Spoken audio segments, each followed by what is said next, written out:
नमस्कार। आज हम बात करने वाले हैं श्रीमद् भगवद गीता के तीसरे अध्याय की, जिसका नाम है कर्मयोग। ये एक ऐसा अध्याय है जो सिर्फ ज्ञान की बात नहीं करता, बल्कि हमारे रोजमर्रा के जीवन, हमारे काम, हमारे एक्शन से सीधा जुड़ता है। तो चलिए साथ मिलकर कर्म के इस योग को समझने की कोशिश करते हैं। आपको जानकर शायद हैरानी हो, लेकिन ये पूरा अध्याय सिर्फ 43 श्लोकों का है। और इसकी सबसे बड़ी खासियत पता है क्या है? ये कि ये पूरा का पूरा अध्याय सिर्फ एक कॉन्सेप्ट, एक आइडिया पर फोकस करता है, और वो है कर्मयोग। अब देखिए, इस अध्याय को समझने का सबसे अच्छा तरीका है उन सवालों को जानना जो ये खुद उठाता है। जैसे कि आखिर काम करना ही क्यों है, और अगर करना है तो कैसे करना है, काम न करने से क्या नुकसान है, और कौन से काम हमें बांधते हैं और कौन से आजाद करते हैं। ये सारे सवाल ही इस अध्याय की नींव हैं। तो चलिए सबसे पहले जड़ से शुरू करते हैं, यानी इस अध्याय के नाम से ही। अगर कर्म योग का मतलब समझ आ गया तो समझिए कि इस अध्याय के ज्ञान का दरवाजा खुल गया। तो ये कर्मयोग आखिर है क्या? देखिए, आसान भाषा में कहें तो ये अपने तय काम को बिना किसी अटैचमेंट, बिना फल की चिंता किए, बस अपना कर्तव्य समझकर करने की कला है। ये एक ऐसा तरीका है जिससे हमारा काम ही हमारी मुक्ति का रास्ता बन जाता है।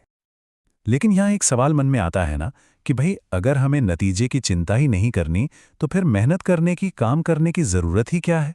क्या सब कुछ छोड़कर बैठ जाना बेहतर नहीं है? इसी सवाल का जवाब ये अध्याय बहुत ही जोर देकर देता है। गीता कहती है कि कर्म करना अनिवार्य है, मतलब ये कोई ऑप्शन नहीं है। एक्शन से कोई बच ही नहीं सकता। ये अध्याय साफ साफ बताता है कि जो निर्धारित कर्म हैं वो तो करने ही पड़ेंगे। कर्म न करने में नुकसान है और सही तरीके से कर्म करने में फायदा। सीधी सी बात है, एक्शन हमारी जिंदगी का एक जरूरी हिस्सा है जिसे टाला नहीं जा सकता। मगर कहानी में एक दिलचस्प मोड़ है। कर्म करना तो जरूरी है, ये तो ठीक है, पर सारे कर्म एक बराबर नहीं होते। असल में कर्म से ज्यादा जरूरी है कर्म के पीछे का इरादा, हमारी नीयत। असली खेल वही है। और यहीं पर यह अध्याय अपना सबसे गहरा राज खोलता है। वो ये कि एक ही काम हमें जंजीरों में जकड़ भी सकता है और हमें हर बंधन से आजाद भी कर सकता है। कमाल की बात है ना? चलिए देखते हैं कैसे। यहां इस अंतर को बहुत अच्छे से समझाया गया है।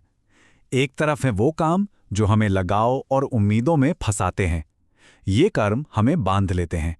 और दूसरी तरफ है वो काम जो बिना किसी अटैचमेंट के, बिना फल की इच्छा के किए जाते हैं, और यही कर्म हमें आज़ादी की ओर ले जाते हैं। तो अब जब यह साफ हो गया है कि कर्म करने का तरीका इतना मायने रखता है, तो जाहिर है अगला सवाल यही होगा कि आखिर कर्म करने का वो सही तरीका है क्या? और गीता की यही तो खूबी है, वो सिर्फ समस्या नहीं बताती, बल्कि उसका समाधान भी देती है। तो आइए अब कर्म करने की उस विधि को समझते हैं जो गीता हमें सिखाती है। ये सिर्फ फिलॉसफी नहीं, एक प्रैक्टिकल गाइड है। देखिए, मोटे तौर पर 3 बातें बताई गई हैं। पहला, जो भी अपनी जिम्मेदारी है, जो कर्तव्य है, उसे पूरी तरह निभाओ। दूसरा, और ये सबसे जरूरी है, काम के नतीजे से खुद को अलग कर लो, फल की इच्छा छोड़ दो। और तीसरा, अपने हर काम को एक यज्ञ की तरह, एक पवित्र भेंट की तरह देखो और करो। और अंत में ये अध्याय हमारे सामने एक बहुत बड़ा सवाल छोड़ जाता है। हमारा हर एक्शन, हर कर्म हमें किस ओर ले जाएगा? बंधन की तरफ या मुक्ति की तरफ? और चुनाव हमारा अपना है।